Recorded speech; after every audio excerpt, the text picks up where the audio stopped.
Clean energy के बाद आइए बात करते हैं स्पेस टेक्नोलॉजी की, जिसमें इनोवेशन कर रहे स्टार्टअप्स की बाढ़ आ गई है। बेंगलुरु के कुछ युवा इंजीनियर्स ऐसी सैटेलाइट टेक्नोलॉजी पर काम कर रहे हैं जो खेती से लेकर डिजास्टर मैनेजमेंट तक कई क्षेत्रों में मददगार बन सकती है।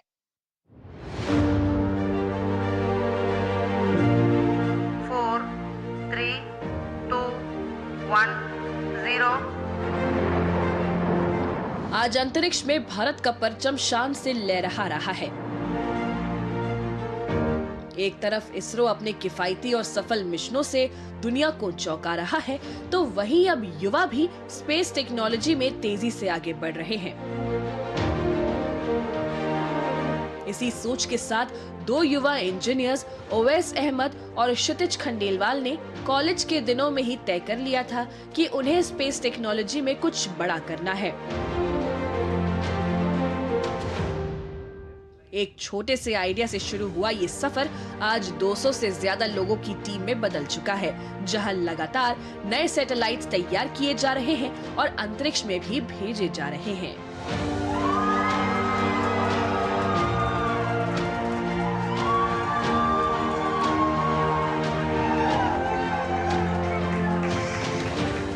हमारी टीम 2 लोगों से बढ़ के अब लगभग 250 लोगों की टीम हो चुकी है। और हमने स्पेस में 9 सैटेलाइट्स भेजे हैं अब तक, जिसमें से 6 पिछले साल गए थे और उन 6 से हमारा जो कमर्शियल कॉन्स्टलेशन है वो बन रहा है। अब सवाल ये है कि यहाँ बनाए जा रहे सैटेलाइट्स आखिर काम कैसे करते हैं। इसके लिए हम पहुँचे एक ऐसे कंट्रोल सेंटर में जहाँ से इन सैटेलाइट्स को मॉनिटर किया जाता है। यहाँ से कमांड भेजी जाती है, डेटा रिसीव होता है और जरूरत के हिसाब से इमेज कैप्चर भी की जाती है। यहाँ पर हम जितने भी सैटेलाइट लॉन्च करते हैं, लॉन्च के बाद हम यहाँ पर मॉनिटरिंग करते हैं।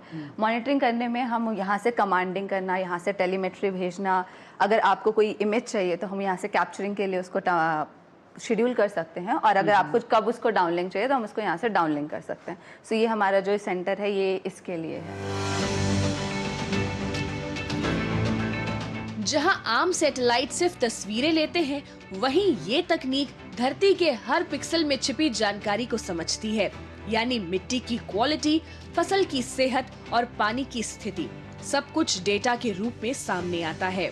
यानी ये सिर्फ डेटा नहीं देते, बल्कि फैसले लेने में मदद करते हैं। खेती में जहां किसान अपनी फसल की स्थिति समझ सकता है। सिर्फ खेती ही नहीं, पर्यावरण में भी जहां प्रदूषण, जंगलों और जल संसाधनों पर नजर रखी जा सकती है, और इन सब के पीछे काम करता है एक पूरा टेक्निकल सिस्टम।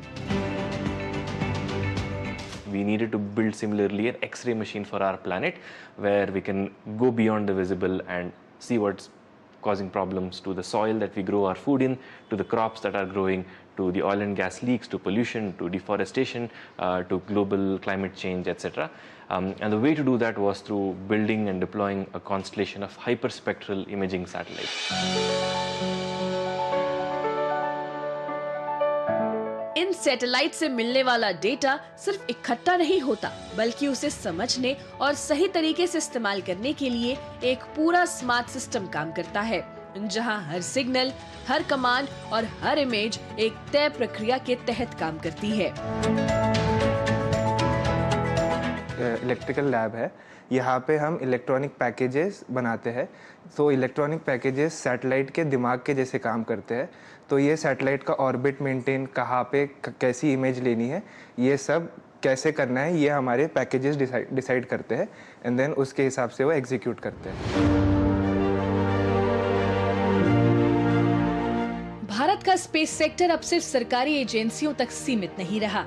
पिछले कुछ वर्षों में देश में कई निजी स्पेस स्टार्टअप्स उभरे हैं जो satellite launch, space research, data analytics और रॉकेट टेक्नोलॉजी जैसे क्षेत्रों में तेजी से काम कर रहे हैं। इसरो के सहयोग और सरकार की नई स्पेस नीति के बाद युवाओं के लिए ये सेक्टर नए अवसरों का बड़ा केंद्र बन गया है। अब स्टार्टअप्स सिर्फ सपने नहीं देख रहे, बल्कि अपने सैटेलाइट और लॉन्च व्हीकल भी तैयार कर रहे हैं।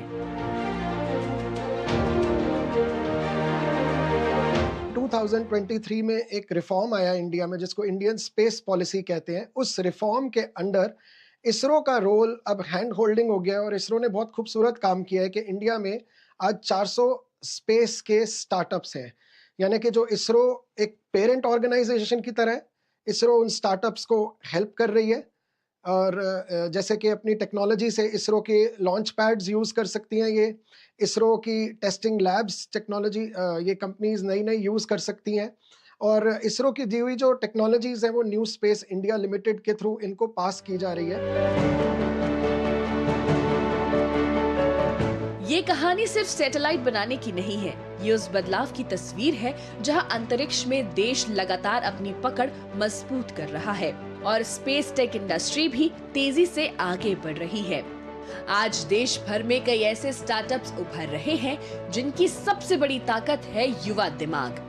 वो युवा जो सिर्फ सपने नहीं देखते बल्कि उन्हें हकीकत में बदलने का हौसला भी रखते हैं और यही वजह है कि अब भारत का स्पेस सेक्टर एक नए भविष्य की नींव बनता जा रहा है।